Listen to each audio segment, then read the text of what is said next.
اسلام آباد میں اپوزیشن کی جانب سے حکومت کے خلاف تحریک عدم اعتماد کی گہما گہمی جاری ہے۔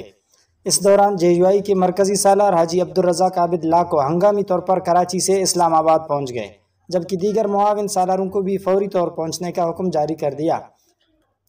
ہو کیا رہا ہے اور خدشات اور خطرات کیا ہے، آئیے سنتے ہیں اس کی زبانی۔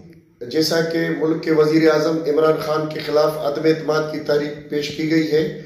اور یہ اندیشہ ظاہر کیا جا رہا ہے کہ حسب روایت اراکین قومی اسمبلی کو حبس بیجا میں رکھا جائے گا،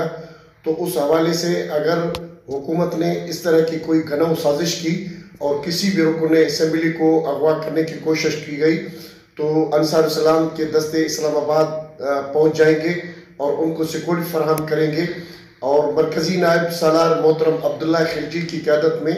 ایک ہمارا ڈیلیگیشن اسلام آباد پہنچ چکا ہے۔ باقی بھی تمام چاروں صوبائی سالاروں اور مرکزی نائب سالاروں سے ہمارا مکمل رابطہ ہے، اور انشاءاللہ تعالی ہم مکمل طرح سے اپنے قومی اسمبلی کے اراکین کو اور قومی قیادت کو سیکورٹی فراہم کریں گے، اور حکومت کی کسی بھی اس طرح کی گھناؤ سازش کو ہم کامیاب ہونے نہیں دیں گے۔ عارف بلوچ، اسٹاف رپورٹر، تشریح نیوز۔